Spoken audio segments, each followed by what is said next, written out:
اچھا بھائی، کسی کو پیشاب کے قطروں کی بیماری لیکن بہت کم درجے کی، یعنی پیشاب کرنے کے 5 یا 10 منٹ کے بعد ایک قطرہ آتا ہو، تو کیا ایسا شخص امامت کرا سکتا ہے؟ نہیں کرا سکتا جب تک پاکی حاصل نہیں کرے گا۔ تو ایسے شخص کو چاہیے کہ وضو کرنے سے آدھا گھنٹہ پہلے پیشاب کر لے، تاکہ جتنے قطرے آنے وہ آدھا گھنٹے تک نکل جائیں۔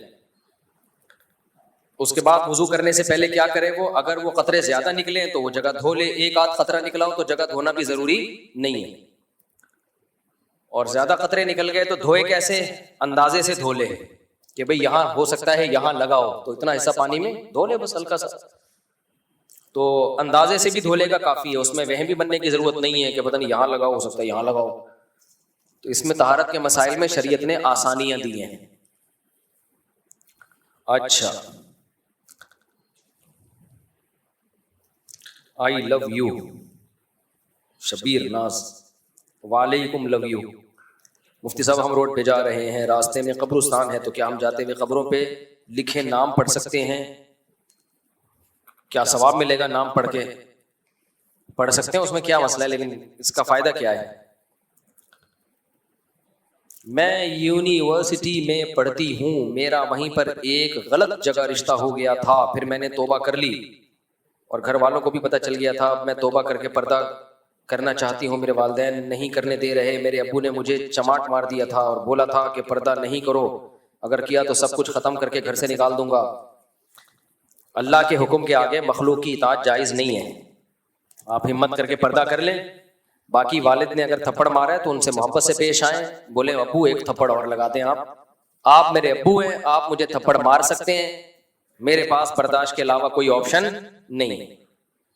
تو جس اللہ نے مجھے پردے کا حکم دیا، اسی اللہ نے مجھے آپ کے سامنے زبان چلانے سے بھی منع کیا ہے، تو جہاں ایک مشکل حکم پہ میں نے عمل کیا پردے کا، ایک اور پر عمل کر لوں گی تھپڑ کھانے پہ۔ تو اس طرح سے امید ہے ابا مزید تھپڑ نہیں ماریں گے انشاءاللہ۔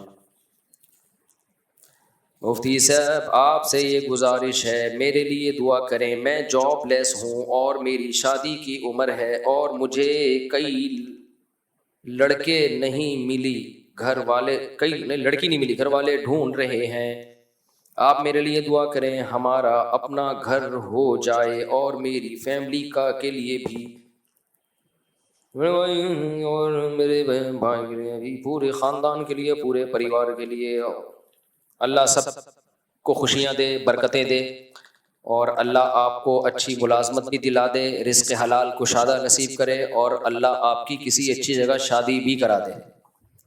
آج سوال بہت کم آئے ہوئے ہیں، بس یہاں سے کسی نے پوچھنا ہے تو مائک ہاتھ میں لے کے پوچھ لیں۔ مفتی صاحب آپ سے ملاقات کرنی ہے ہم، ہاں پتہ نہیں کیا لکھا ہوا ہے، پہلے ہی بھائی کیا لکھا ہوا ہے، پڑھ کے سناؤ، مجھے سمجھ میں نہیں آ رہا، آپ کو بھی سمجھ میں نہیں آ رہا۔ بھائی کوئی سوال پوچھنا ہے تو یہیں سے پوچھ لیں، ہاں بھائی پوچھو، وہ بھائی آ رہا ہے، سوال پوچھنے آ رہے ہیں، آ جاؤ۔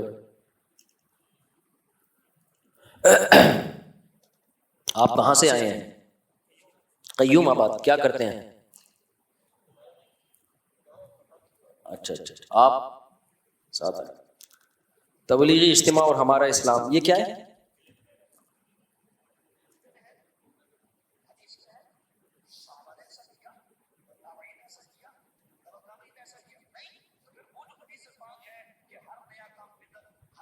یہ پرانا اشکال ہے، یہ لیں، یہ تبلیغ والوں پہ اعتراض کرتے ہیں کہ تبلیغ میں جو اجتماع ہوتے ہیں کیا صحابہ نے کیے، کیا قرآن میں ہے، کیا حدیث میں ہے؟ تو اگر یہ تبلیغی اجتماع بدعت نہیں ہے تو پھر ہمارے بھی جتنے ہم کام کر رہے ہیں وہ بھی بدعت نہیں ہے۔ السلام علیکم۔ دیکھو سوری میں یہ بات پہلے مکمل کر لوں، تبلیغ میں جو اجتماع ہوتا ہے وہ مقصد نہیں ہے، دین کی تبلیغ کے لیے کوئی بھی طریقہ کار وضع کیا جا سکتا ہے زمانے کے لحاظ سے۔ پہلے صحابہ کے دور میں لوگ گھوڑوں پہ جایا کرتے تھے، اب ہوائی جہازوں میں جاتے ہیں، کوئی کیا ہوائی جہازوں میں جانا تو ثابت نہیں ہے، بھائی وہ طریقہ جو بھی اس دور میں سوٹیبل ہوگا اس کو اختیار کیا جائے گا۔ تو اس کا سنت اور بدعت سے تعلق نہیں ہے. تو اصلاح کے لیے کوئی بھی طریقہ ایجاد کیا جا سکتا ہے. بعض اکابر میں معمول یہ تھا کہ آپ سے اچھی خوراک چھڑوا دیا کرتے تھے تاکہ آپ میں برداشت پیدا ہو. اب کوئی کہ یہ کہاں سے ثابت ہے کہ کھانا پینا چھڑوا دو؟ بھائی موٹیویشن کے لیے، پریکٹس کے لیے، انسان کو مشقتوں کا عادی بنانے کے لیے کچھ بھی کروایا جا سکتا ہے اس سے. جبکہ جو بدعتی لوگ جو بدعتیں کر رہے ہوتے ہیں ان کا وہ طریقہ نہیں ہوتا کہ کسی اور چیز تک پہنچنے کا ذریعہ، بلکہ وہ ذریعے ہی کو انہوں نے وضع کیا ہوتا ہے دین میں. اس ذریعے ہی کو وضع کیا ہوتا ہے انہوں نے دین میں، جس کا نبی صلی اللہ علیہ وسلم سے ہمیں کوئی ثبوت نہیں ملتا. تو کبھی بھی باطل آدمی جب کوئی اعتراض کرے نا تو آپ اس کے اعتراض کا جواب دینے کے بجائے اس پہ الٹا اعتراض کر لیا کرو. آپ کہا کرو کہ اچھا تم جو کچھ کر رہے ہو اگر یہ بدعت نہیں ہے تو پھر بدعت ہے کیا؟ آپ خود بتا دو ہمیں. پھر بدعت کسے کہتے ہیں؟ کوئی قسم ہوگی نا بدعت کی. حدیث میں جو آتا ہے ہر بدعت گمراہی ہے، تو وہ آپ خود بتا دو وہ کیا ہے، وہ کون سی والی بدعت مراد ہے اس سے. وہ کہے گا زنا کرنا، شراب پینا، تو یہ تو ویسے ہی گناہ ہے نا، یہ بدعت تھوڑی ہے، یہ تو ویسے ہی گناہ ہے. تو آپ خود بتا دو دین میں کیا ایجاد کریں گے تو ہم اسے کہیں گے کہ یہ کیا ہے، یہ بدعت ایجاد ہے. مفتی صاحب آپ سے ایک سوال ہے جس کی وجہ سے دوستوں میں اکثر جھگڑا ہوتا ہے.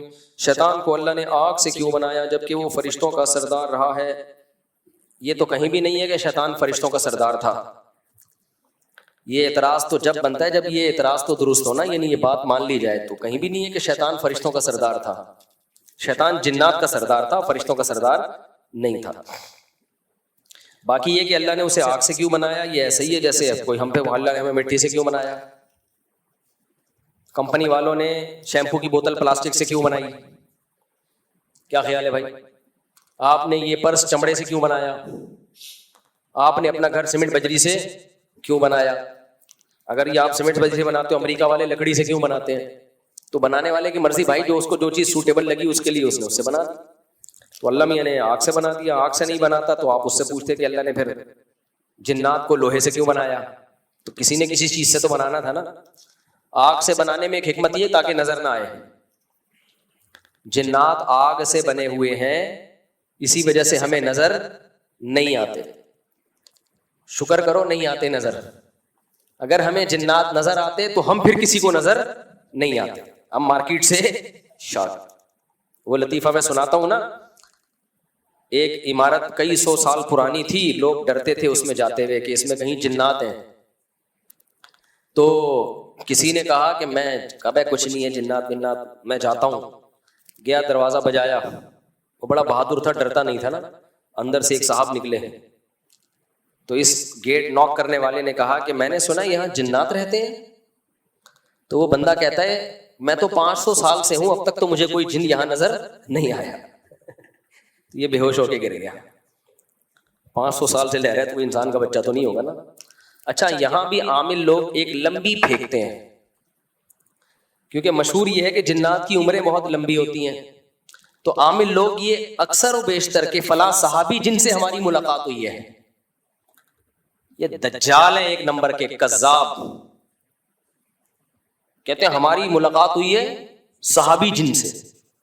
تو جھوٹ بول رہے ہوتے ہیں اور پھر دلیل یہ دیتے ہیں کہ دیکھو ہم نے اس صحابی نے ہمیں یہ بتایا تو ہماری یہ خبر سچی نکلی.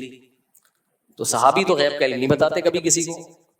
تو یہ پھیکو ہوتے ہیں، بہت بڑے پھیکو ہوتے ہیں. ان سے ڈرو مت، ان کو ڈراؤ. سمجھ رہے ہو؟ ان کو ڈرایا کرو، ان کو بولا کرو. اب کیسے ڈراؤ یہ میں مائک میں نہیں بتا سکتا. ان کو ڈرایا کرو، گالیاں دیا کرو ان کو موٹی موٹی. اس گالیوں سے یہ ہوتا ہے آپ کے دل سے ان کا تقدس نکلے گا. جب تک یہ تقدس نہیں نکلے گا نا، جن چڑیل بھوت سے تم نکلو گے نہیں باہر. وہ بیان کے دوران وہ واقعہ تو ادھورا ہی رہ گیا تھا نا. میں جب یہ کہہ رہا تھا نا یہ مذہبی لوگ کے بارے میں ہے کہ ان میں برداشت نہیں ہے، لوگوں میں ہم نے مشہور کیا ہوا ہے. تو وہ جو میرے خلاف فتوے دیتے ہیں نا عورتوں کا بنیان سونگنے والا، تو میں نے کچھ لڑکوں کو بھیجا کہ یار جا کے اس کی ریکارڈنگ کرو، اس کے خلاف ہم FIR کاٹتے ہیں، لوگوں کو قتل کی دھمکیاں دے رہے ہیں. تو ہمارے جب لڑکے گئے تو وہ کہہ رہے اتنا چیخ چیخ کے بیان کر رہا تھا کہ کان پھٹ رہے تھے، کان پھٹ رہے تھے. تو میں نے کہا وہاں محلے والے کیسے سنتے ہیں؟ واقعی محلے والے بھی بیچارے مجبور ہوتے ہیں کہ بھائی آرام سے بات کر لو، چیخنے کی کیا ضرورت ہے. اچھا میرے بھائی مفتی صاحب آپ ایک سوال ہے جس کی وجہ سے دوستوں میں اکثر جھگڑا ہوتا ہے، یہ تو ہو گیا. ہاں ہم ظہر کی 4 رکعت سنت پڑھتے ہیں تو نیت کرتے وقت سنت ہی کہتے ہیں اور نیت کہتے ہیں نبی کے قول و فعل اور تقریر کو. نیت اس کو تو نہیں کہتے، سنت سوری، تو سنت کی نیت، سنت کہتے ہیں نبی کے قول فعل تقریر کو. تو حضرت میرا سوال یہ ہے کہ آپ صلی اللہ علیہ وسلم خود نیت کرتے وقت کیا فرماتے تھے، کیا کرتے تھے؟ کیا وہ بھی سنت ہی کہتے تھے یا کوئی اور لفظ بولتے تھے؟ یہ جو نیت کے بارے میں ہم لوگوں نے اتنا تکلف کیا ہوا ہے نا، 4 سنت اور 2 سنت 2 نفل، اس تکلف کی بالکل ضرورت نہیں ہے. نیت کا فلسفہ کیا ہے یہ سمجھو. نیت کا فلسفہ کیا ہے؟ نیت کا فلسفہ یہ ہے تمییز العادہ عن العبادہ، پھر تمییز جنس العبادہ عن عبادت آخر. عادت اور عبادت کو ایک دوسرے سے جدا کرنا، یہ فلسفہ نیت کا سمجھ میں آ گیا نا تو مسئلہ حل ہو جائے. مثال کے طور پر آدمی بعض دفعہ ویسے بھی قبلے کی طرف رخ کر کے کھڑا ہوتا ہے، بعض دفعہ ویسے بھی ہاتھ باندھ کے کھڑا ہوا ہوتا ہے، تو یہ تو عادتاً ہوتا ہے نا. تو یہ فرق کرنا کہ یہ میں بطور عادت کے نہیں بلکہ نماز کی عبادت کے طور پر میں کھڑا ہوا ہوں، اس کے لیے نیت کرنی پڑے گی کہ یہ نماز والا کھڑا ہونا ہے، یہ ایویں ہی نہیں کھڑا ہوا. یہ نیت کے بغیر ممکن نہیں ہے. تو اس لیے اتنی نیت ضروری ہے کہ میں نماز پڑھ رہا ہوں. آئی بات سمجھ میں؟ پھر نمازیں بھی بہت ساری سیم ہوتی ہیں، ایک جیسی ہوتی ہیں. مثال کے طور پر ظہر کی 4 سنت بھی 4 ہے اور ظہر کے 4 فرض بھی کیا ہیں؟ 4 ہیں. تو اتنی نیت کہ یہ فرض ہیں، فرض کے علاوہ نماز نہیں ہے، تو یہ نیت بھی کیا ہے؟ ضروری، ورنہ اس کے بغیر پتہ کیسے چلے گا کہ آپ نے پڑھا کیا ہے. تو یہ نیت آپ نے کر لی کہ بھائی یہ فرض ہے، بس اب اس میں 4 کی نیت ضروری نہیں ہے. وجہ اس کی یہ کہ اس کے تکلف کی آپ کو ضرورت ہی نہیں ہے، یہ اللہ کی طرف سے 4 ہی ہیں، تو آپ کے نیت کرنے نہ کرنے سے کوئی فرق نہیں پڑتا. اگر آپ نے یہ نیت کی کہ میں ظہر کی نماز پڑھ رہا ہوں 1 رکعت، اللہ اکبر کہہ کے نیت باندھ لی تو بھی نماز ہو جائے گی، کیونکہ جہاں شریعت نے خود سے تعیین کر دی ہے تو وہاں آپ کی تعیین باطل ہے. تبھی رمضان میں اگر کوئی نفل روزے کی نیت کرتا ہے تو بھی روزہ ہو جائے گا. سمجھ رہے ہو؟ اس لیے کہ شریعت نے وہ فرض کے لیے بنایا ہے، تو اس میں کسی دوسرے روزے کا احتمال ہی نہیں ہے. تو اب رمضان میں یہ نیت کہ میں رمضان کے روزے کی نیت کر رہا ہوں، یہ تکلف ہے. آپ نفل کی نیت کرو، آپ جو مرضی نیت کرو، رمضان کا روزہ ہی ہوگا. ہاں روزے کی نیت ضروری ہے، اس لیے کہ بعض دفعہ رمضان میں ویسے بھی آدمی نہیں کھا رہا ہوتا. بیٹھ جائیں بھائی آپ صبح اٹھے، آپ کی روزہ ہی نہیں رکھنا، آپ بھوکے ہو، آپ نے کہا کہ چلو 11-12 بجے ناشتہ کروں گا میں، تو اس لیے نیت ضروری ہے تاکہ پتہ چل جائے عادت، یعنی آپ جو نارمل روٹین میں جو نہیں کھاتے یہ وہ والا نہیں کھانا ہے یا عبادت کی نیت سے نہیں کھا رہے آپ. یہ نیت کے بغیر فرق ہو نہیں سکتا. تو رمضان میں آپ کو یہ نیت کرنی پڑے گی میرا روزہ ہے، یعنی میں جو میں نہیں کھا رہا یہ روزے کی وجہ سے نہیں کھا رہا. تو صبح ایک دفعہ یہ نیت کر لے بس کافی ہے. اس میں یہ نیت کہ رمضان کا ہے، شوال کا ہے، کون سا ہے یہ ضروری، یہ اللہ نے متعین کر دیا ہے کہ رمضان کا روزہ ہے، تو صرف نفس روزے کی نیت یہ کافی ہے، الگ سے رمضان کے روزے کی نیت ضروری نہیں ہے. تو فرض نماز میں 4 رکعت یا 2 رکعت کی نیت ضروری نہیں ہے، اتنی کہ فرض پڑھ رہا ہوں بس، بھلے 1 رکعت کی نیت کر لو، 2 کی نیت کر لو، یہ کوئی وہ نہیں. سمجھتے ہو کہ نہیں سمجھتے؟ اب سفر میں 2 فرض ہوتے ہیں، تو آپ 4 کی نیت بھی کرو گے تو 2 ہی فرض ہوں گے اور ہو جائے گی نماز، کیونکہ وہ اللہ کی طرف سے 2 متعین ہے. اس میں آپ کے پاس یہ رائٹ ہی نہیں ہے کہ 2 کے 4 پڑھو آپ یا 4 کی 2 کر دو. تو جب آپ سفر میں جاتے ہو فرض کی نیت، لوگ اتنی ٹینشن میں ہوتے ہیں 2 رکعت ظہر کی نیت فرض، منہ میرا قبلے کی طرف، پیچھے اس امام کے، یہ فضول بات ہے بالکل. آپ نے سفر میں جانا ہے، ظہر کی نماز پڑھ رہا ہوں، عصر کی پڑھ رہا ہوں، مغرب کی پڑھ رہا ہوں، عشاء کی پڑھ رہا ہوں، یہ فرق کرو بس. باقی 3 رکعتیں 2 رکعتیں 4 رکعتیں یہ نیت ضروری نہیں ہے. آپ سمجھتے ہو؟ سنتوں میں کیا ہے کہ سنتوں میں ظہر سے پہلے 4 سنت ہوتی ہیں، تو بس اتنی نیت کہ نماز پڑھ رہا ہوں میں مطلق سا، ظہر سے پہلے نماز فرض نہیں پڑھ رہا، میں فرض نہیں پڑھ رہا، تو وہ خود بخود سنت ہی ہے. وہ 4 سنت جو پڑھتے ہیں ہم، مغرب کے بعد 2 سنتیں ہوتی ہیں تو بس فرض نہیں پڑھ رہا، تو وہ خود بخود کیا ہو جائیں گی؟ مغرب کے بعد کی 2 سنتوں میں بس آپ نے یہ نیت کرنی ہے کہ کچھ کرنی نہیں، نماز پڑھ رہا ہوں بس کافی ہے، نماز پڑھ رہا ہوں میں، مذاق نہیں کر رہا میں، ٹھیک ہے نا، میں کیا کر رہا ہوں؟ نماز پڑھ رہا ہوں. تو بس فرض کی نیت نہیں ہوگی تو وہ خود بخود سنت بن جائے گی. وطر میں آپ نے نیت کرنی ہے کہ یہ وطر نماز ہے، کیونکہ 3 رکعتیں تو مغرب کی بھی ہوتی ہیں، کیا پتا چلے گا آپ کون سی پڑھ رہے ہو، قضا تو نہیں پڑھ رہے، تو بھائی میں وطر پڑھ رہا ہوں. اچھا، ادا اور قضا میں ایک اہم بات یہ ہے کہ اگر آپ کی ظہر کی نماز قضا ہو گئی اور آپ وہ عصر میں پڑھ رہے ہو تو الگ سے قضا کی نیت بھی ضروری نہیں ہے، اس لیے کہ جو ہونا تھا وہ تو ہو گیا. آپ کے ادا کی نیت کرنے سے ادا ہو جائے گی، وہ ادا نماز قضا کی نیت سے پڑھو گے تو بھی ادا ہوگی، قضا نماز ادا کی نیت سے پڑھو گے تو بھی قضا ہوگی، لہذا اس میں ادا اور قضا کے تکلف کی بھی ضرورت نہیں ہے.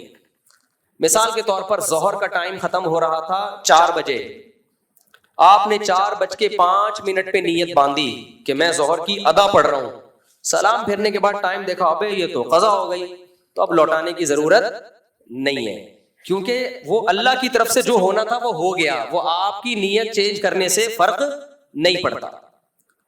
آپ یہ سمجھے کہ ظہر قضا ہو گئی ہے، 4 فرض آپ نے قضا کی نیت سے پڑھے، سلام پھیر کے دیکھا ابے نہیں بھائی ابھی تو ٹائم باقی ہے، کوئی بات نہیں، ہو گئی نماز آپ کی. سمجھتے ہو وجہ کیا ہے کہ بھائی وہ اللہ کی طرف سے قضا ہوئی نہیں تھی، وہ تو ادا تھی، تو آپ 100 دفعہ قضا کی نیت کرتے رہو. آپ کے ذمہ صرف یہ تھا کہ یہ فیصلہ کر لو کہ فرض پڑھ رہے ہو یا سنتیں پڑھ رہے ہو، تو آپ نے وہ جب متعین کر دیا کہ ظہر کے فرض پڑھ رہا ہوں تو بس کافی ہے. اب وہ ادا ہے یا قضا ہے وہ کس کی طرف سے ہے؟ اللہ کی طرف سے. تو نیت اتنا مشکل گاڑا مسئلہ نہیں ہے جتنا لوگوں نے بنا لیا ہے. اور یہ کہ قبلے کی طرف میرا منہ کسی اور طرف ہوگا تو نماز ہوگی نہیں، منہ کا ہونا کدھر ضروری ہے، تو ویسے ہی اس میں یہ نیت ضروری نہیں ہے. ہاں، جماعت کی نماز اور انفرادی نماز میں بھی فرق ہوتا ہے. جماعت کی نماز کے احکام الگ ہوتے ہیں، انفرادی نماز کے احکام الگ ہوتے ہیں. تو اس لیے جماعت سے اگر پڑھ رہے ہو تو جماعت کی نیت کرنی پڑے گی، لیکن وہ ہوتی ہے آلریڈی پہلے سے. جب صف میں آ کے کھڑے ہوئے ہو یوں کر کے نیت باندھ رہے ہو تو کیا کرنے آئے ہو؟ یہاں پہ اکیلے پڑھنی تھی تو وہیں پڑھ لیتا نا وضو خانے میں. تو اس لیے اس میں بھی زیادہ ٹینشن لینے کی ضرورت نہیں ہے. تو نیت کا مسئلے کو لوگوں نے بہت زیادہ پیچیدہ بنا دیا، گھنٹوں گھنٹوں نیتیں یاد کر رہے ہوتے ہیں بیٹھ کے. اتنی مشکل نماز نہیں ہے جتنی مشکل نیت ہے. الٹا کام کرنے سے پہلے کوئی نیت نہیں کریں گے. میں نیت کرتا ہوں گٹکا کھانے کی، وہ کھائے چلے جا رہے ہیں. میں نیت کرتا ہوں سگریٹ پینے کی، پیے چلے جا رہے ہیں. اچھا کام ہوگا تو آدھا گھنٹہ نیت میں برباد کر دے گا، تبھی کام ہی نہیں ہو پاتا. پاکستان کی ایک عظیم دینی درسگاہ جامعہ حقانیہ کوڑا خٹک میں خودکش دھماکہ ہوا ہے جس میں کئی نمازی شہید اور زخمی ہوئے. مولانا سمیع الحق صاحب کے صاحبزادے مولانا حامد الحق صاحب بھی جام شہادت نوش فرما گئے. دل سے دعا ہے اللہ تعالیٰ ان کی مغفرت کرے، ان کے درجات بلند کرے، اور جو طلبہ بھی شہید ہوئے اللہ ان کے بھی درجات بلند کرے. ان کے لواحقین کو اللہ صبر جمیل کی توفیق دے، جو زخمی ہوئے اللہ ان کو جلد سے جلد صحت عطا فرمائے، اور جو لوگ بھی اس قسم کی کارروائیوں میں ملوث ہیں اللہ ان کو ہدایت دے، ہدایت کے قابل نہیں ہے اللہ ان کو تباہ و برباد کرے. یہ جتنے دہشت گرد ہیں سارے غیر مسلم ممالک ان کی دہشت گردی سے محفوظ ہیں. یہ ساری ایکٹیویٹیز مسلمان کنٹریز میں ہی کرتے ہیں یہ لوگ، جہاں مسلمان رہتے ہیں. تو اللہ ان دہشت گردوں سے ہمارے ملک کو جلد سے جلد نجات عطا فرمائے. کب ہے؟ جلدی آ جاؤ یار. دلہن کا نام شگفتہ ولدیت غلام قادر شاہانی، دلہن کے وکیل کیا نام ہے بھائی؟ عبد القدیر. کہاں ہے؟ آپ نے اجازت دی کہ میں 50,000 روپے مہر میں محمد حارث ولد طارق حسن ان سے نکاح کروں شگفتہ بنت غلام قادر شاہانی کا. ٹھیک ہے، اجازت ہے. کہاں ہے دولہا؟ جلدی جلدی. الحمدللہ نحمدہ ونصلی علی رسولہ الکریم، اما بعد فاعوذ باللہ من الشیطان الرجیم، بسم اللہ الرحمن الرحیم. یا ایھا الناس اتقوا ربکم الذی خلقکم من نفس واحدہ وخلق منها زوجها وبث منهما رجالا كثيرا ونساء واتقوا الله الذي تساءلون به والارحام ان الله كان عليكم رقيبا. وقال تعالى يا ايها الذين امنوا اتقوا الله وقولوا قولا سديدا يصلح لكم اعمالكم ويغفر لكم ذنوبكم ومن يطع الله ورسوله فقد فاز فوزا عظيما. وقال النبي صلى الله عليه وسلم النكاح من سنتي وقال فمن رغب عن سنتي فليس مني. وقال النبي صلى الله عليه وسلم تزوجوا الودود الولود فإني مباهي بكم الأمم. وقال النبي صلى الله عليه وسلم تزوجوا ولا تكونوا كرهبان النصارى. جناب محمد حارث ول طارق حسن، میں نے آپ کا نکاح 50,000 روپے مہر میں شگفتہ بنت غلام قادر شاہانی سے کیا. آپ نے اس نکاح کو قبول کیا؟ جزاک اللہ. دعا کریں اللہ تعالیٰ برکت دے، دولہا کو اللہ صحت بھی دے اور اللہ تعالیٰ کامیاب زندگی عطا فرمائے. صحت ہے ماشاءاللہ، مذاق کر رہا ہوں. ایئر فورس میں اور پھر تو بھائی پائلٹ ہے. پائلٹ بننا آسان ہے, شادی کرے گا پتہ چلے گا تیرے کو تو کتنا بڑا پائلٹ تھا. وہ چوہے والا لطیفہ سنا ہے نا, شیر کی شادی میں چوہا آیا تھا, ناچ رہا تھا, شیر کو غصہ آیا تو کیا کر رہا ہے, اس نے کہا پہلے میں بھی شیر ہی تھا, جب شادی ہوئی ہے تو پھر زیادہ باتیں مت کر, پہلے میں بھی کیا تھا, شیر تھا. خیر مذاق کر رہا ہوں یار. الحمدللہ رب العالمین والعاقبۃ للمتقین والصلاۃ والسلام علی رسول الکریم وعلی آلہ وصحبہ اجمعین. اے اللہ اس نکاح کو اپنے دربار میں قبول فرما, اس نکاح کی برکتیں میاں بیوی کو تادم حیات کامل طور پہ نصیب فرما. آپس کے اختلاف و انتشار سے, لڑائی جھگڑوں سے, ہر قسم کے شر فساد سے اللہ ان دونوں کی ہمیشہ کے لیے حفاظت فرما. اے اللہ اس نکاح کو دونوں کے خاندانوں میں جوڑ کا, محبتوں کا ذریعہ بنا, ہر طرح کی برکتیں نصیب فرما, ہر طرح کی بے برکتیوں سے اللہ ان کی حفاظت فرما. ربنا آتنا فی الدنیا حسنۃ وفی الآخرۃ حسنۃ وقنا عذاب النار. صلی اللہ تعالی علی خیر خلقہ محمد وعلی آلہ وصحبہ اجمعین. اللہ تعالیٰ بہت مبارک کرے. کوئی آخری سوال رہ گیا ہو تو بس کہنے, پھر چلتے ہیں چھٹی, بیٹھ کے پوچھ لیں. جی السلام علیکم مفتی صاحب, یہ جو ہم ڈفرینٹ قسم کے جو برانڈس کی پرفیوم یوز کر رہے ہوتے ہیں, کیا برانڈس کے پرفیوم یوز کر رہے ہوتے ہیں, ہاں, تو یہ ہمیں اس پہ لکھا ہوا نہیں ہوتا کہ الکوہولک ہے یا نہیں ہے, تو کیا اس میں نماز پڑھنے والی ہو؟ ہاں الکوہلک پرفیوم کا استعمال جائز ہے, اس میں نماز ہو جاتی ہے. الکوہل پاک چیز نہیں ہے. ہاں ہو جائے. ہاں تراویح کے بعد ہمارے جو درس قرآن میں ہم پڑھتے ہیں وہ بھی دہرایا جائے گا انشاءاللہ, لیکچر ہوں گے اس کے. جی السلام علیکم. وعلیکم السلام. سر وہ بیگ کے بارے میں پوچھنا تھا سر. آپ جی اچھا بیگ کا سر پوچھنا تھا. بینک بیگ بیگ ابھی میں نے شروع نہیں کی ہے بیگ کرنا. نہیں آپ کے. ہاں میں نہیں کرتا آج کل, اچھا جب کریں گے تو بتا دیں گے انشاءاللہ. ٹھیک ہے شکریہ. ہاں جی وہ کچھ پوچھنے کافی دیر سے وہ بھائی. السلام علیکم. وعلیکم السلام. صاحب میرا سوال یہ ہے, میں پچھلے سال فار ایگزامپل 29 رمضان کو صاحب نصاب ہوا, اور اس سال 29 رمضان کو مجھے زکوٰۃ دینی ہے. اب ایک سال پورا ہونے پہ مال کی زکوٰۃ دینی ہوتی ہے. اب 25 رمضان کو فار ایگزامپل میرے پاس ایک اماؤنٹ آ جاتی ہے, تو کیا میں اس کو ہی پورا ایک سال گزرواؤں گا یا اس کو شامل اس کو بھی دینی. 29 رمضان کو آپ زکوٰۃ نکالتے ہیں, اگر 28 کو بھی اماؤنٹ آ گئی نا اور 29 تک رہی تو اس پوری اماؤنٹ پہ دینی پڑے گی. اور اگر 29 سے پہلے ایک دن پہلے خرچ ہو گئی تو 29 کو نہیں دینی پڑے گی اس پہ. السلام علیکم. وعلیکم السلام. مفتی صاحب میں ایک ایسے ادارے میں جاب کرتا ہوں کہ جہاں پر مجھے رمضان المبارک میں تراویح پڑھانے کے لیے چھٹی چاہیے ہوتی ہے, کیونکہ جاب کی ٹائمنگ بہت لمبی ہے, تو چھٹی بغیر رشوت کے ملتی نہیں ہے. تو میں اگر رشوت نہیں دیتا تو چھٹی نہیں ملتی, اور اگر رشوت دے کے چھٹی لے کے تراویح پڑھاؤں تو اس کے بارے میں کیا ہے؟ گورنمنٹ ادارہ ہے جی. جو چھٹی آپ کا حق ہے چھٹی لینا. جی بالکل قانونی حق ہے. جی سال میں اگر 40 دن چھٹی لے سکتے ہیں. ہاں اگر قانونی حق ہے اور وہ رشوت لیے بغیر نہیں دے رہے تو پھر آپ رشوت دے کے لے سکتے ہیں. ایسی صورت میں رشوت لینے والے کو گناہ ہوگا.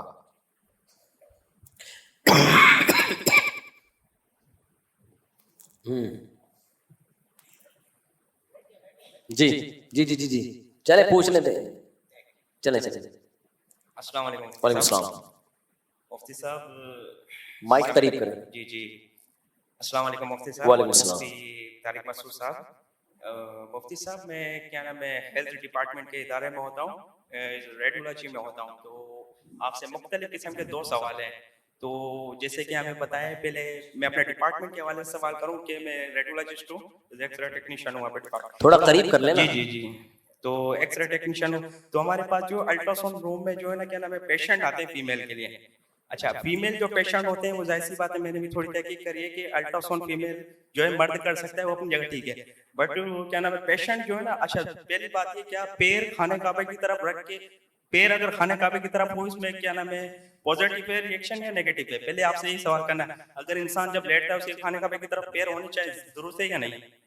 میں آپ سے یہ یعنی کہ جب وہ بیٹ ہے نا ہمارے کیا نام ہے الٹرا ساؤنڈ کا, تو اس کا رخ جو ہے نا ہوتا ہے کیا نام ہے خانہ کعبہ کی طرف. ابھی میں وہاں پہ چھوڑا یعنی کہ یہ سمجھے کہ چھوٹا ملازم ہوں, تو اگر میں وہاں پہ درخواست دوں تو کسی حساب سے دوں, ادھر جو بیت الخلا بنے ہوئے واش روم وغیرہ وہ بھی خانہ کعبہ کی طرف رک کر کے بنے.